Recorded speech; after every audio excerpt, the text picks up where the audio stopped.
Good news, smoked beer fans. The official glass of This Week in Rauch Beer is now back in stock on our website. Visit beeredge.com/merch to get yours today. And be sure to join This Week in Rauch Beer on Facebook or follow at TW Rauch Beer on Twitter and Instagram.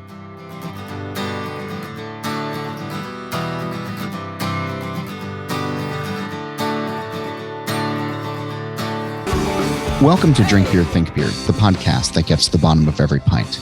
I'm John Hall. As we start to near the third year of this pandemic, the impact on breweries remains severe.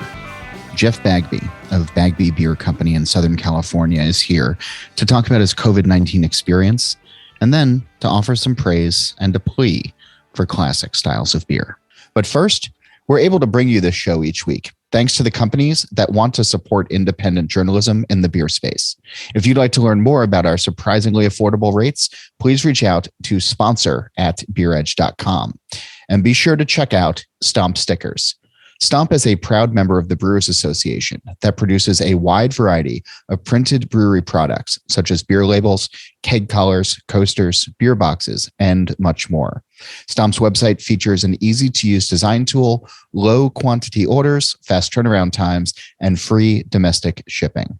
Visit stompstickers.com and use code CRAFTBEER15 for 15% off your first order.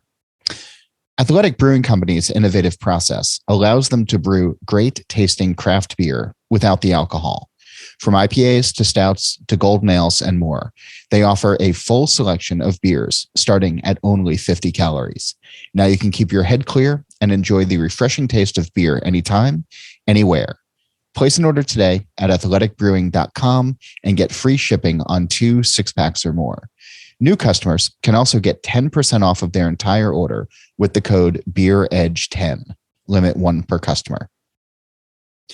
Anenzi Hops is a cooperative of master growers whose legend and cultivars have been crafted for over 150 years with creativity and passion to produce some of the world's finest hops. With a dedicated hop breeding program and farming knowledge handed down through the generations, the current day master growers proudly provide 18 unique New Zealand hop varieties to the world. Visit nzhops.co.nz or find them on Instagram, Facebook, or LinkedIn at nzhops Ltd to learn more. Brewers tend to get excited when Jeff Bagby is around. I've seen it happen. As one of the most awarded brewers in the country and a staunch voice for the classic styles that exist in the world, as well as balanced beers, he extols the pleasures of creating lagers and ales that lend to a good time. After a career that saw him on the brew decks of noted breweries like Stone and Pizza Port, where he was the director of brewing operations, he and his wife opened up the Bagby Beer Company in 2014 inside of an 8,500 square foot location that is not only home to the brewery, but a restaurant with plenty of areas suited for both meals and long evenings tucked into pints. In an interview years ago, he told me that when they opened, he didn't even have an IPA on tap, focusing instead on lagers and other ales. Hoppy beers, yes, have come into the mix, but he's still focused on session beers, drinkability, and keeping traditions alive. As he explains on this episode, the pandemic has been brutal to the business. There's no sugarcoating it. From the government restrictions and unfulfilled promises to customer interactions, staffing shortages, the rising cost of labor and goods, as well as the day-to-day worry that comes from owning a small business, he's been knocked around a lot. Jeff will walk us through it all. Here's our conversation. I was reading the news the other day, and I saw that your governor is getting ready to announce a plan to move your state out of what I think he called crisis mode. And I got a chuckle out of that because, I mean, one, I'm just exhausted after we're headed into now year 3 of this pandemic. But it has just been so unrelenting that I don't even know what getting out of crisis mode looks like. Or if it's just going to be like, well, now it's Wednesday. What has it been like the last 2 years? In one word, near impossible. or 2 Well, months. that's 2. Yeah. But yeah, we're all exhausted after the pandemic. Nobody cares anymore. Yeah. I was gonna say difficult, but that doesn't begin to describe it. So yeah, impossible. Okay. Yeah. How? As we've gone through it, I think, the initial was just kind of the shock of, oh God, what are we going to do? And that quickly moves into some quick decisions and some worry and some stress and some unknown, because in the beginning, we actually made the decision to shut down a couple of days before the state mandated it for our business. We thought we might be okay in a month or so. Yeah. And, looking back at our reactions and even what we told our 70 plus staff members who we let go that day was, be careful, stay home. Don't do anything that you don't need to do. And as long as everyone else does that, we should be through this. And I still believe that if that had happened, we would be through this. Yeah. And we wouldn't have variants, and we wouldn't have had and gone through all of the things that we have. And everybody would have just followed those simple couple things. And, when we have gone, with the decisions that we made as we've gone through, we've been aligned with CDC, with county, city, state, federal, all of the things that we've been required to do and are supposed to do, we've done, and we've followed. And quite honestly, we've suffered quite a bit because of it. I was going to ask. Yeah. And there's been little to no help from any, we've gotten a couple of very small grants from the county of San Diego. There's some state grants that were available, but we didn't qualify. The RRF, I don't know if you're familiar with. I'm not. The Federal Restaurant Revitalization Fund was promising, but at this point is a complete joke and is basically dead in the water. It funded a select amount of it's called the Restaurant Revitalization Fund. It was supposed to be grants given to restaurants. Of which you are, yeah. Of which we are, and there were certain qualifications for that. There was a large amount of the brewing community that was kind of upset because they didn't qualify, looking at breweries that are highly tasting room oriented, or the majority of their sales go through their tasting room. But there was a requirement, for maybe speaking out of turn, I believe there was a food requirement, and that more than a certain percentage, which was pretty high, of your sales had to go through your on-site location. Okay. And at any rate, some money did go out, and the initial funds went to people of color, minorities, women-owned businesses, things like that, which of course I support and am all for. Yeah. But there's also people. I know people in town who got funds, who got this grant, and don't have a restaurant component, don't have the majority of their sales on site. And it's just frustrating to see how many people applied and how many restaurants. There's still the Independent Restaurant Association is still trying to work on this, but as I've spoken to some of my congressman's offices, one of our congressmen, our House representative, is really close to the community and has been here, came by, in fact, way back at the beginning of the pandemic. And speaking with his office, there's just so much other things going on. There's just no there's no real push on the leadership side in Congress to say, okay, yeah, we're going to replenish this fund. I can't remember the exact numbers, but the original amount, it was not funded to what it was asking for in the beginning. And that was very promising to us because most people who are in the industry who own anything on a retail, bar, restaurant, any kind of sales service know that a loan is not what you need, and a loan is what can get you through. You know, back when people were like, "Oh yeah, buy gift cards from your local business and everything," and while that was all well and good, it was, you should buy that gift card and throw it in the trash, right. And no one did that. And of course, now we have all this gift card. It's like another loan. Are you actually seeing? Because that was what I saw and did in many cases. You just toss it out. And I remember talking to Chris Black from Falling Rock when they were still open, that he had somebody come in and buy a bunch of gift cards, and he watched as he tossed it in the trash as the guy walked out, knowing that it went that way. That was part of that whole altruistic, we're all on the balconies singing era of COVID, which does feel like a decade ago. Right. Are you seeing people who bought, so you are seeing people who bought gift cards in those early days coming in now and cashing them in? Yeah. I mean, I have no way of knowing exactly when they were purchased, but I feel like, at least in our case, there was definitely some people that did and did it without the intent of ever using it.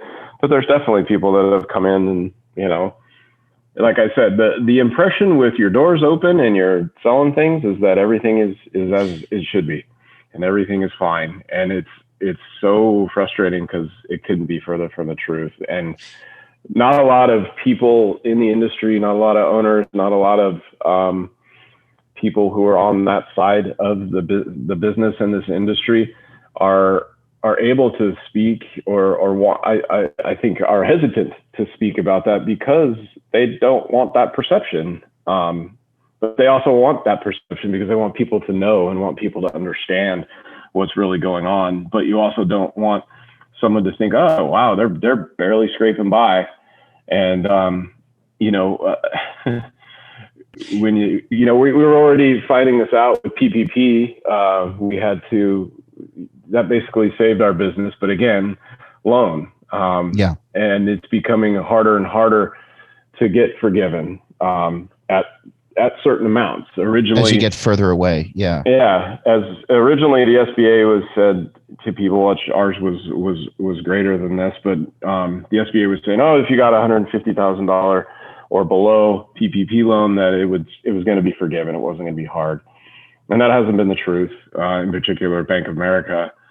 So, which is not our bank, but sure. Have other friends who, and people I've talked to that and listened to other media outlets that have described some horrifying stories with people being promised one thing and now just going through the ringer trying to get their loans forgiven. And there's a good chunk of our original PPP that looks like it won't be forgiven. We've also got the second one that we're still trying to get through and still trying to get forgiven. And most of that money came and went real fast. Sure.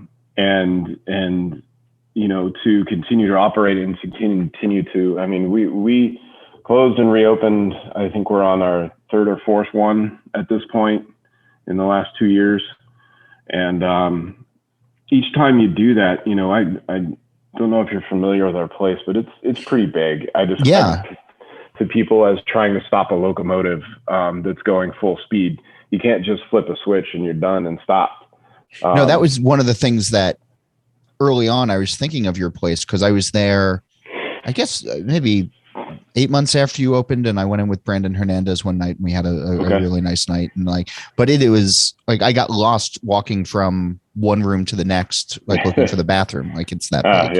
Yeah. It's I was probably also drinking pale ale, but either way, so easily turned around. But yeah, it's not like you have 4 simple walls and, small tap room and a kitchen or something. It's a pretty massive spot. Yeah. Yeah. We're not a warehouse with a tasting bar and a garage roll up. We've got, I don't know, 10 or 12 roll ups, and we have two stories and a patio. We have 4 bars. We have a front patio. We have a deck. We have an upstairs deck. We have, there's a lot here. And as I mentioned before, we had over 70 employees when this thing all hit. Yeah. And we went down to 0.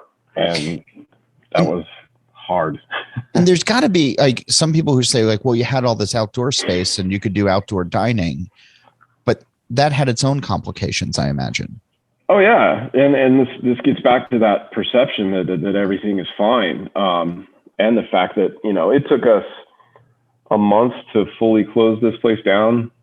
And true, the state and county did allow food for takeaway at some point in the process, but we weren't set up or designed to do that. When we're full bore, yeah, somebody could walk in and say, "Can I get my order to go?" Yeah. But we didn't have all the things that you need to set up to receive orders and in a fashion that we could, run and operate a business that way. And we eventually did. We made a decision to kind of hibernate for a while, seeing that our business isn't designed for takeaway. It's designed for people to be here.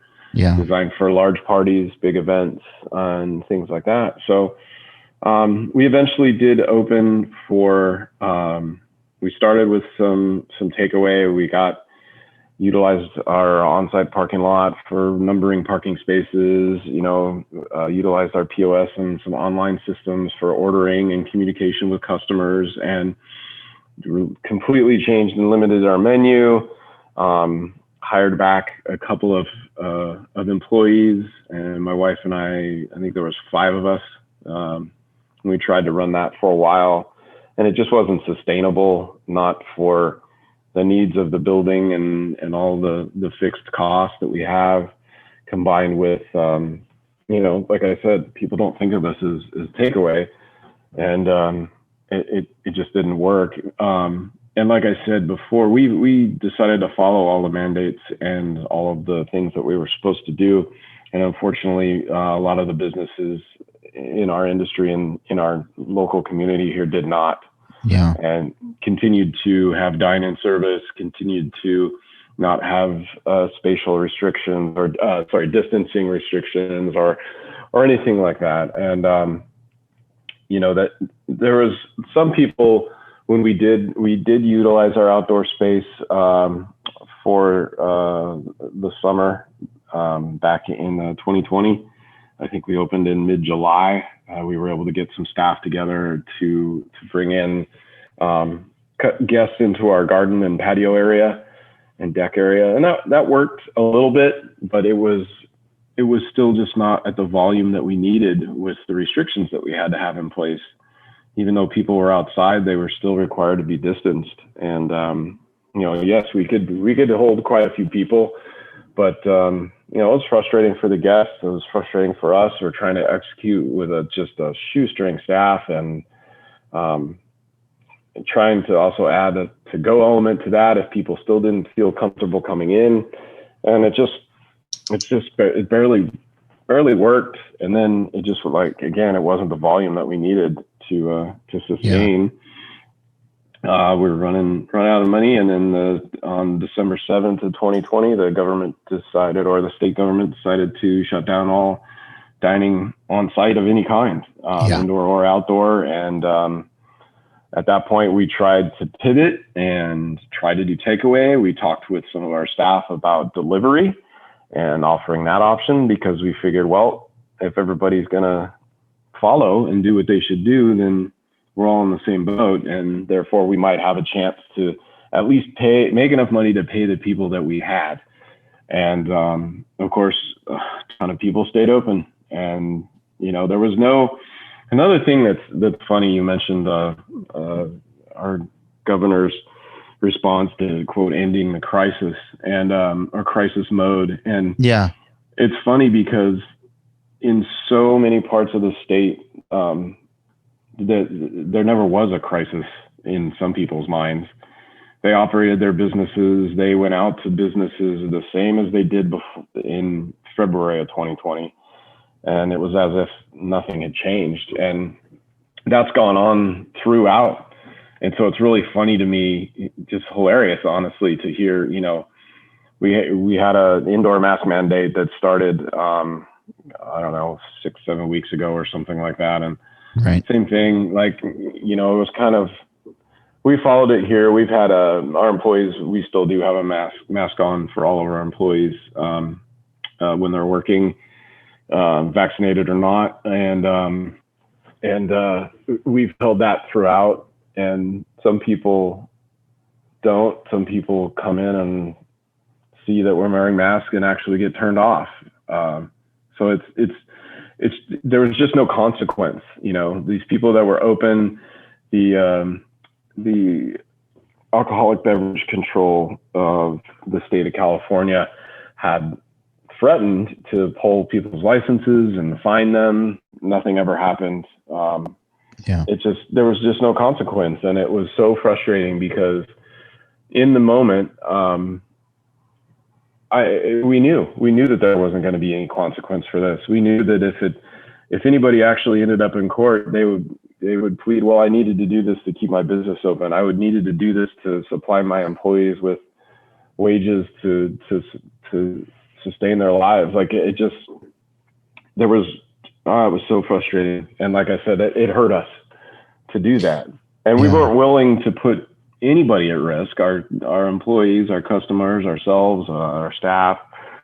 Just, we weren't willing to do that. So we followed those things and it hurt. You know, our volume was gone. Our locomotive did not come back up to speed and still hasn't. And that's just so hard to take, and so hard because it's, and I don't blame the general public. It is so confusing. You know, and all of the mandates, all of the things, that's why the governor's ending the crisis. I mean, 50% or more, I don't know, I would say of the general public doesn't care, doesn't listen, knows there isn't any consequence. You know,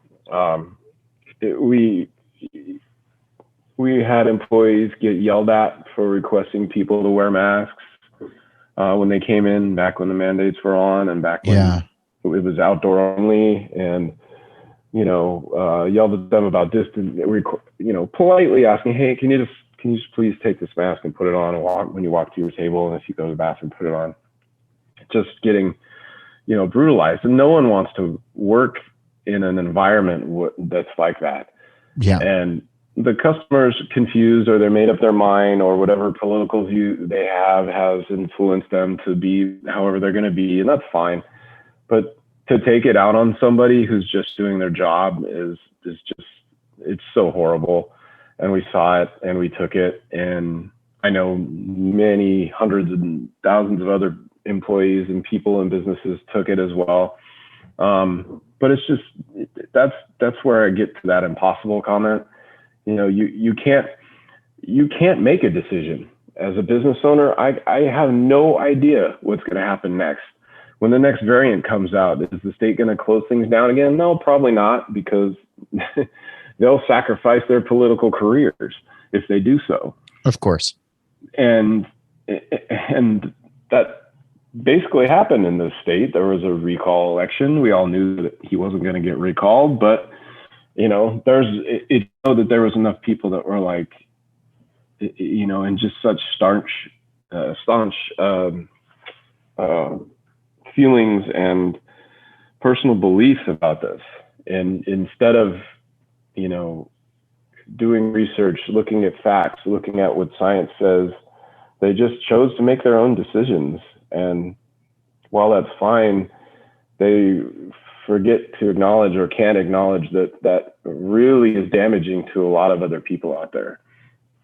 And I started to say before you hit record there, that I feel like there's two types of people that have kind of come through this and come out of this. And there's more than that, but there's there's two main ones to me. It's the people that the pandemic came on and their lives didn't really change at all. They were able to work from home. They were able to sustain their income.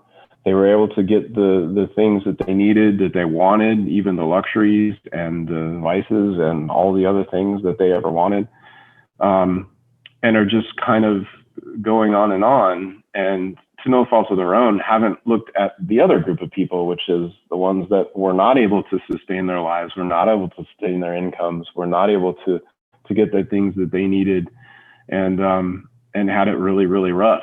And for one group to understand the other group is really, really, really hard to do.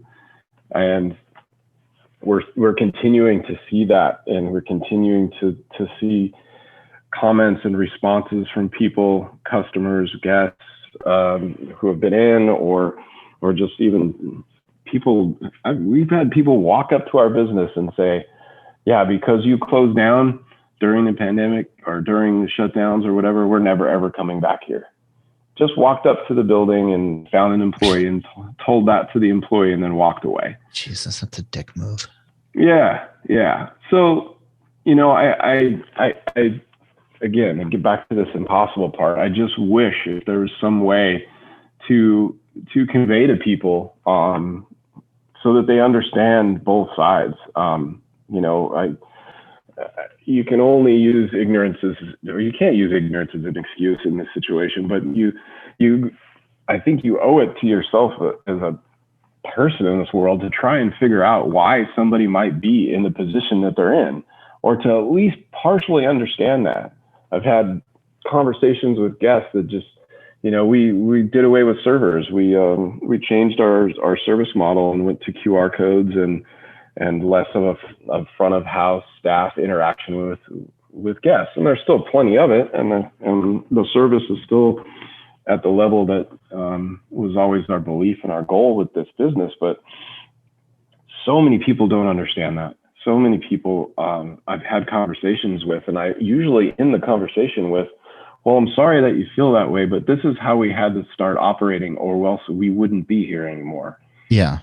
And it still doesn't. Or you were resonate. told that you wouldn't be there. Yeah.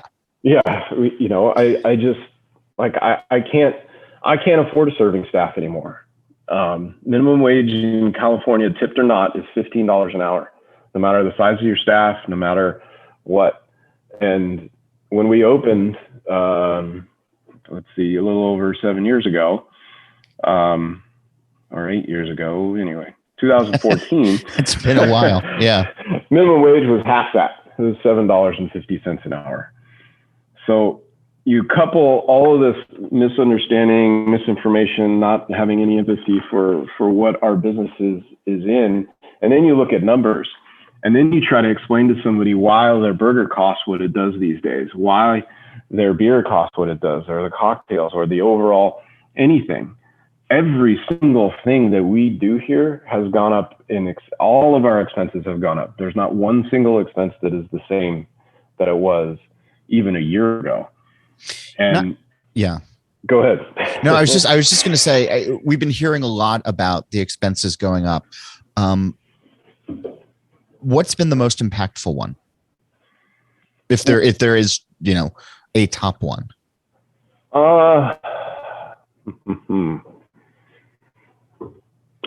Probably labor. Okay. Labor was always our biggest expense, and to have it go up without, and trust me, I get it. I get inflation. I get that, and I deserve that I get that everybody deserves and should get a living wage and something that they can sustain their lives with. But when you talk about a market and a place like almost anywhere in California,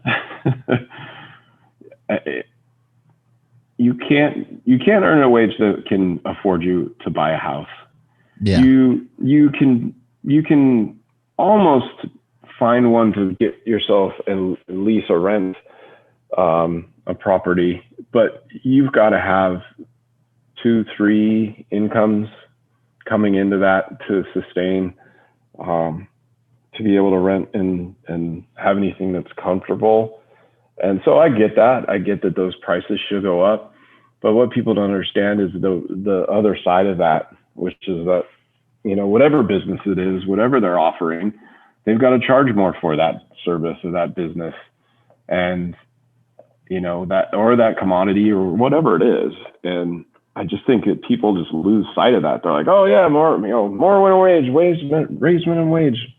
All well and good as long as you're willing to spend more. And I just think people don't understand that other side of the equation. That money has to come from somewhere. And trust me, it's not like I'm sitting back on my yacht. Our margins are razor thin. And when you do something like increase an hourly waged employee $1 an hour, it adds up and it makes a difference. And, people say, oh, just raise your menu prices. It doesn't always work that way. Because then you get mad that we're charging that, or you go somewhere else, or we're also trying to explain that our value and what we offer, and try to balance pricing with expenses, and try to explain to somebody that who makes an off-color comment, oh wow, that's really expensive for that.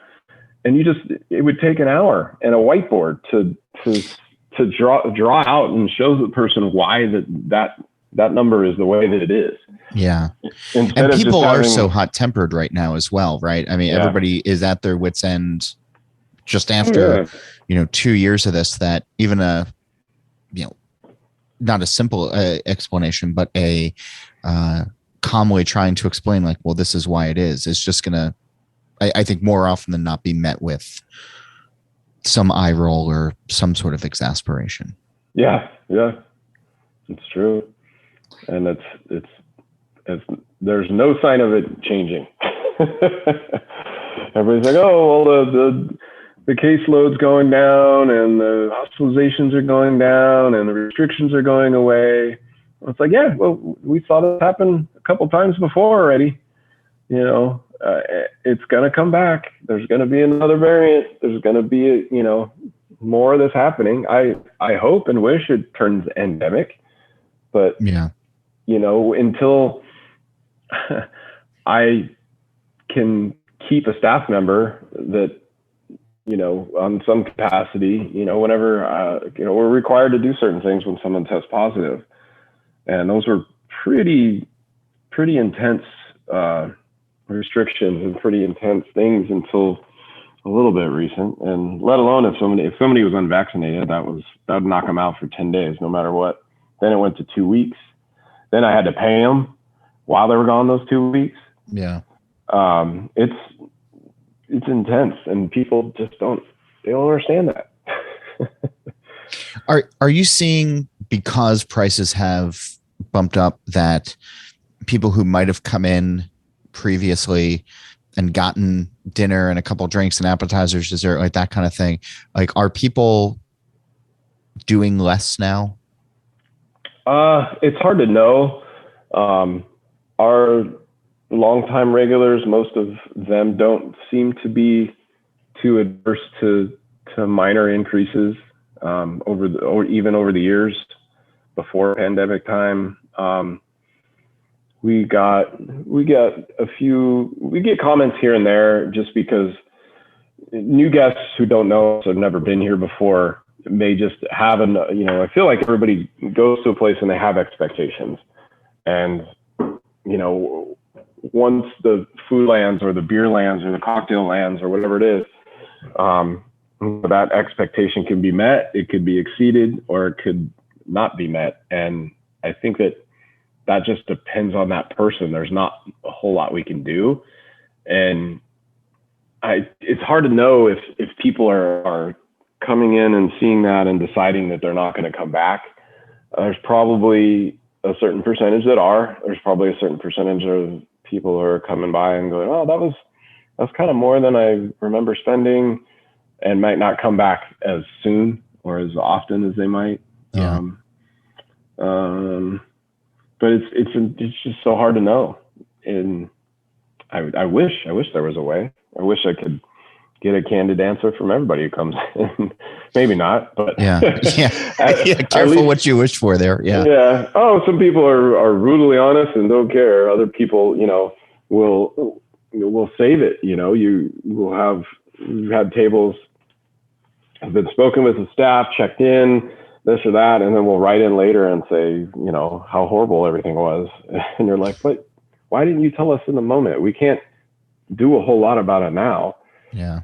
We can find out where your frustrations are and we can address them or remedy them if possible. Yeah. Difficult. More in just a moment. But first, thanks to these companies who support Drink Beer, Think Beer, and help keep it on the air. Stomp Stickers is a reliable resource for printed items such as beer labels and boxes, keg collars, coasters, and more. Visit stompstickers.com and use code craftbeer15 for 15% off your first order.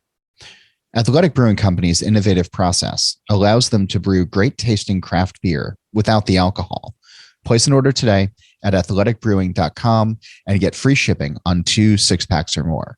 New customers can also get 10% off of their entire order with code BEEREDGE10, limit 1 per customer. And NZ Hops. It's a cooperative of master growers whose legend and cultivars have been crafted for over 150 years to produce some of the world's finest hops. NZ hops are like no others, unique in their flavors and aromas. Visit nzhops.co.nz to explore more. And now, back to the conversation. Has there been anything in the last 2 years that you've been able to do or to implement or set yourself up for the future that is in the win column? No. That's an easy no. Yeah. We are rolling with the punches day by day. I lost my executive chef in November. I lost my lead brewer in December. I just lost my head of operations. He'll be leaving first week of March. Nothing is stable. Nothing is solid. We fortunately have money in the bank, loan money. But I have it's very difficult to look at something and okay, that's a concrete foundation other than, my wife and I's willing desire to keep going and keep rolling with these punches. And I'd be lying if I said there's several days and several times when I was like, well, that's it, we're done. It just, you get to this point where you're almost numb to these shocking, talk about a table leg being knocked out. Well, how about 3 table legs being knocked out? Yeah. That's what it feels like. It feels like that last one is just it's a straw. And it just keeps going and it keeps going like that. And fortunately, we're able to have people come in here still. Fortunately, we've been able to start booking events again. December with Omicron killed our event business, which we usually have huge holiday business parties. And we were so happy to hopefully get back to that. We had nearly all of them cancel because of the variant. And, that's a positive light, but when the next variant comes around, are all the parties that are booked up for summer, are they all going to have to cancel? So I don't have a solid thing where I can say, yep, that's going well. That's going to be there. That's going to help us. That's going to be something that helps us push through. Don't have anything. So what keeps you going? My wife asks me the same question all the time. I love this place. I love what we built here, and I love making beer. I love the aspect of where we've kind of put ourselves in this industry, and I think that there is some people out there that recognize it. It's kind of also all I know how to do. Yeah. I've been in the industry for almost 25 years, and I'm not sure. And of course, my wife tells me different, but I'm not sure what I would do if I wasn't a brewer, or if I wasn't trying to lead this place and have this place. So I imagine you wouldn't want to go work for somebody else in the brewing space now that you've had a place with your name literally on the door. I don't know. I'm not advocating for it by any means. Like I love your place. I love drinking your lagers. I love your pale ale. Like, please don't go away. But yeah, I don't know. I mean, there may be some, who knows what happens. There may be a situation where that has to be. And, I'm sure that whatever that situation would be, that I'd make myself right with it. But yeah, it's not attractive. I get to do whatever I want in the brewery here, and do what I believe and what I think is our kind of core values as a brewery, and we've maintained those. And we don't make seltzer, we don't do hazy IPAs or pale ales, we don't do pastry stouts, we don't do a lot of the stuff that's made a lot of people a lot of money lately. Are you tempted to? Nope. I started this brewery with one sort of, this classic kind of style of beer that we do has been something that was grown in me over time, especially with travel and visiting and tasting these beers in their native or close to native, things. It's what's fueled the passion. And, maybe they're out there and I just haven't talked to them, but I don't know. I can't think of a brewer who's passionate about seltzer, or passionate about hazy beer, or passionate about some other gimmick, or throwing, some other type of food ingredient into their beer that never ever was intended to land there. And it's just not me.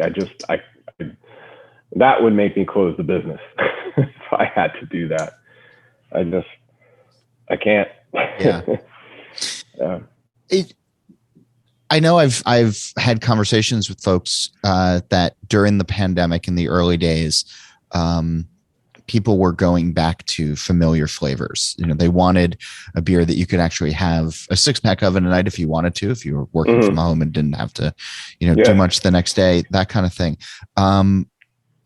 Do you feel that you were able to introduce some of your classic styles, amber ale, cream ale, to new groups of people in the early days? Like, were you able to make the case for classics? Yeah, I think so. I think we also had some help with other local breweries and bars and things like that. People would say, "Oh, if you're interested in tasting some classic stuff, you should go check out Bagby Beer." And I think that helped out. I think there were some things that shocked me that we have been able to do. I was telling someone the other day, I was like, I never thought, I always wanted to make one, and didn't until we opened Bagby Beer, was alt.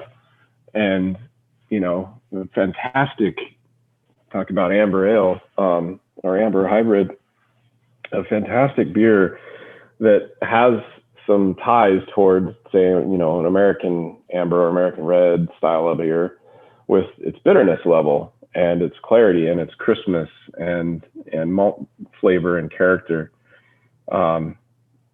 without the dramatic drama of Pacific Northwest or other, more aggressive hop aromas and flavors.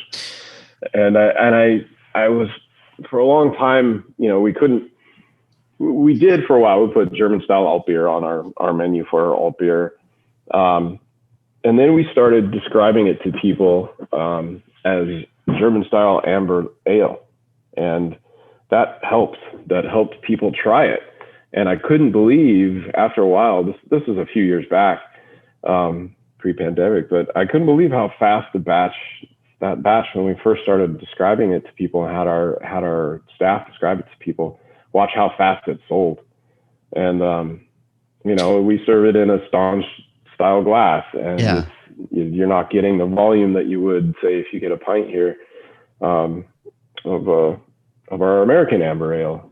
So just, I think we've made strides there. I think things like English Pale Ale, we were able to make some moves there, even if people didn't really understand what the difference was. Yeah. But I think it's pretty cool. We make a lot of sub 5% ABV beers, and to be able to move something with any kind of volume that's 4% or lower, or 4.2%, that isn't gimmicky, or that isn't, full of some crazy dramatic hop, but actually has a balance and has a clean character to it, and has subtle but defined flavors. That's a real mark, and I'm really proud to say that I think we've done that really well over the years and continue to. And that was always my hope. I know that would never have the effect of to cause any kind of can release line around the block kind of hype, but I thought that hopefully we were coming back into a realm, like you said, where people were trying more classic styles and they were becoming more popular again. And it's hard for me to really know if that's true, if that's going on. There's definitely a lager push now more than ever. Yeah.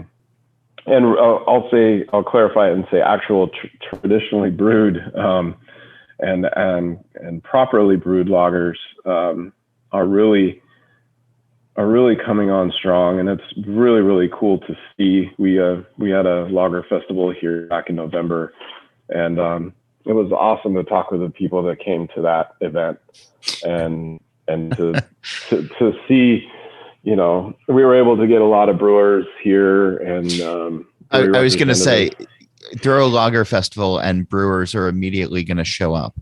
Yeah, well, the actual lager brewers that we poured too. Yeah. That's kind of what I meant. So to see the general public interacting with them, and to see all the other brewers that came, it was cool. It was I think educational for people, and also it made a point.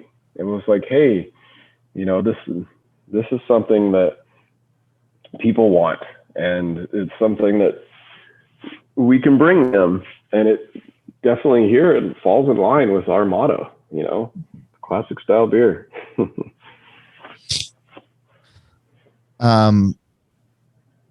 As I was getting ready for this conversation with you, I was thinking of one of the last times I saw you, which was at Hunapoo Day, which I guess would have been 19, because I guess they didn't do it in 20. And my dates may be off.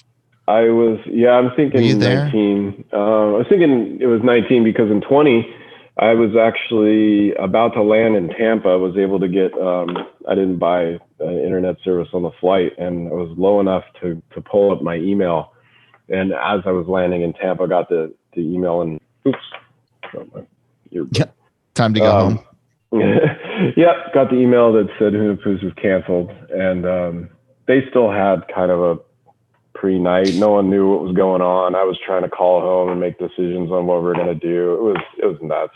Yeah. But I believe that would have been 19. There. So 19, where as I was walking around and trying all of the various fuckery that existed at that festival, all of the brewers that I'd run into would start to whisper, like as the day would go on, and it's like, Bagby's got pale ale at his table. And, so after trying all of the, the stuff that everybody was going nuts for, I wandered over to that table and behind the table. And of course, every brewer was there drinking pale ale at a festival that throws extreme to new heights. So it's nice to see that is now continuing with the festival that you're having, and even just with general drinkers. Yeah. And I hope it seems more sustainable to me to have growth and have some recognition of these styles rather than the kind of flash in the pan kind of thing. Yeah. Like, I don't know. Are you going to be able to sell pallets of lactose-ridden beer to people over and over and over again as time goes on? How much can somebody drink of that? You know, I love that you use the word "ridden" in there as well, and just. I mean, I make sweet stout. Don't get me wrong, but yeah, it's a little different than some of these beers that are. You don't have a lactose silo in the back. No, some of these beers. I was talking to another brewer, and it was a pleasant, positive conversation. But I was like, most of your beers finish where mine begin, in gravity wise.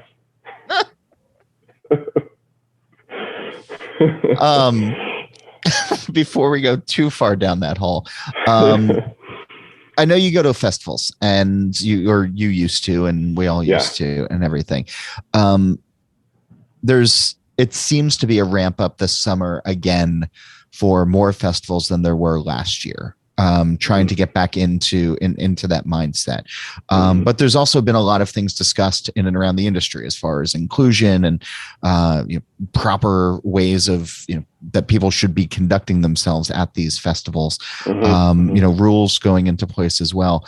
From a brewer standpoint, what would you like to see change for the better at festivals going forward? We have a chance to hit a little, like maybe a soft reset button for hard reset for the very important things like inclusion and no harassment and et cetera.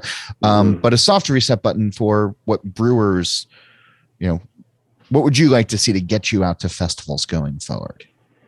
Oh, that's a good question. That's why I'm here. Yeah. Oh man, I mean, selfishly, it's things like our lager festival.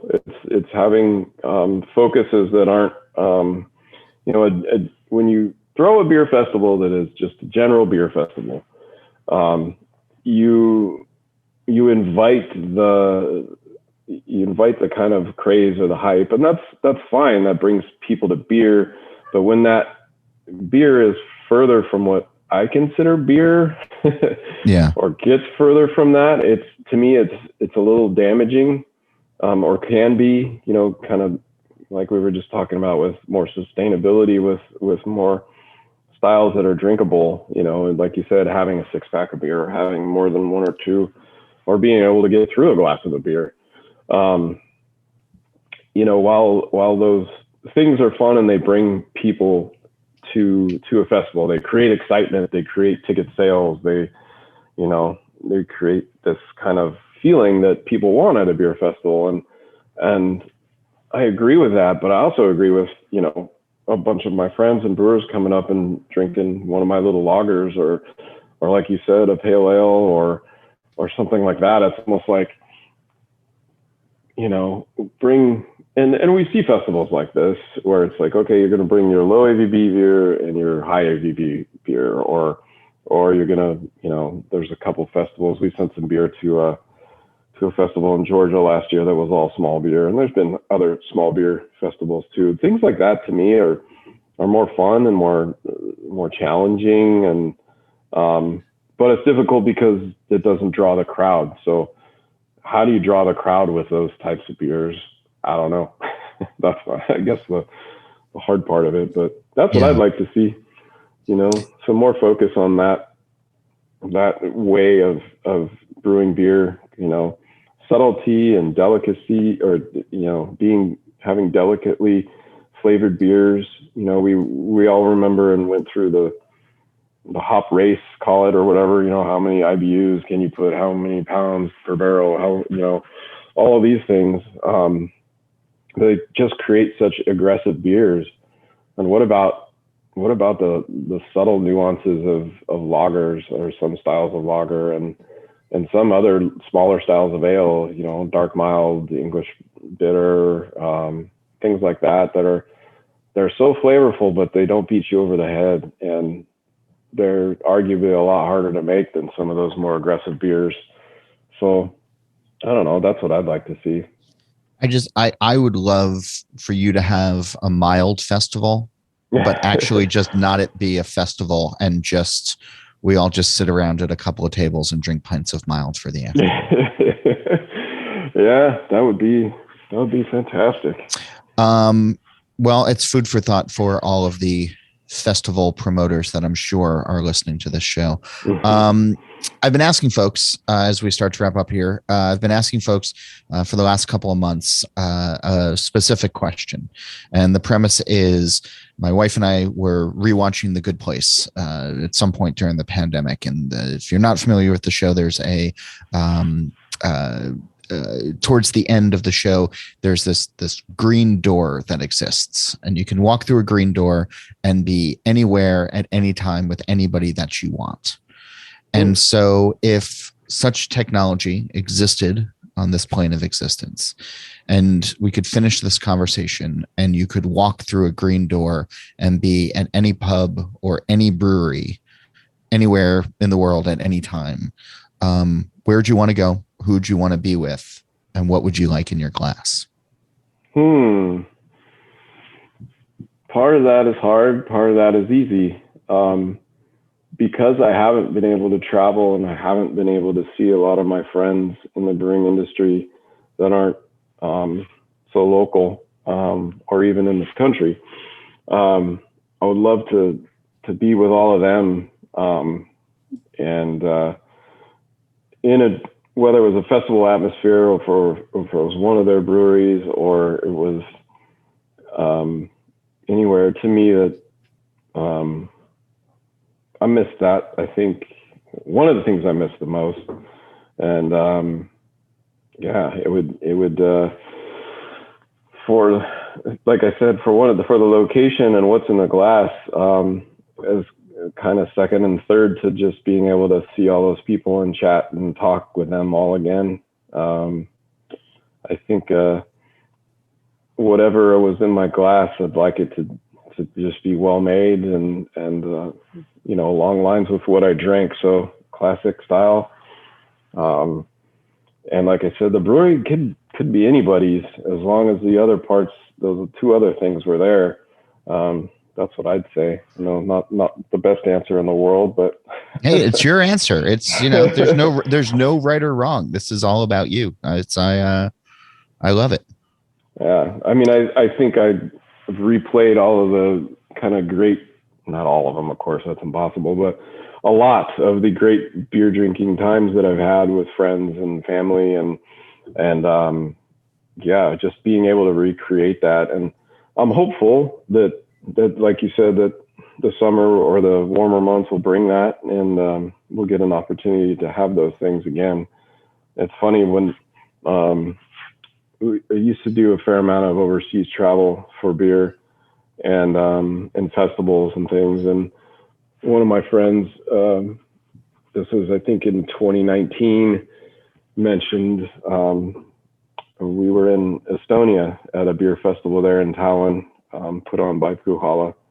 And it's a great city. It's a great group of people.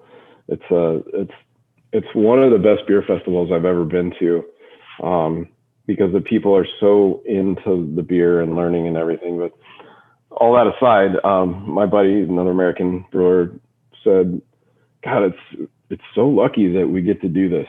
It's so amazing that we get to travel these distances and have these friends that we have this commonality with, and we get to share their beers with us and ours with them, and talk about this thing that we all love and that we're all passionate about, and we get to travel to do it, and it's part of our life. And I was like, yeah, it's hard. You almost take it for granted. And I'm glad we didn't. I'm glad we recognized that moment, and we thought to ourselves, like, how lucky we were and are to have that opportunity and to do those things.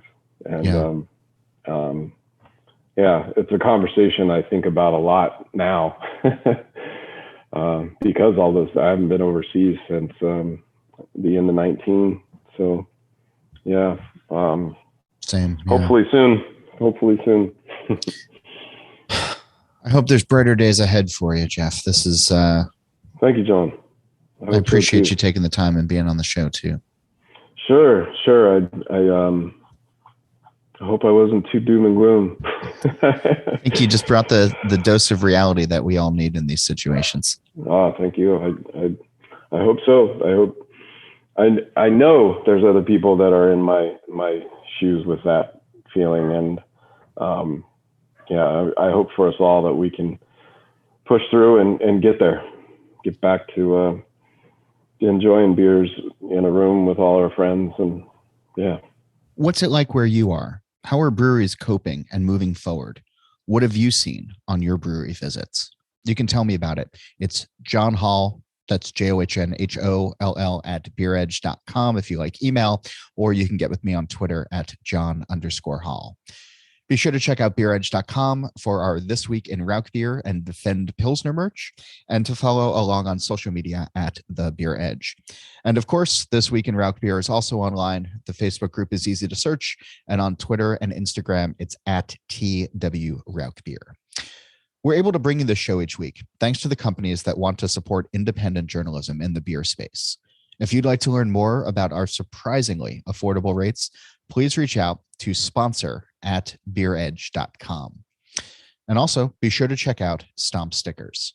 Stomp is a proud member of the Brewers Association that produces a wide variety of printed brewery products, such as beer labels, keg collars, coasters, beer boxes, and much more.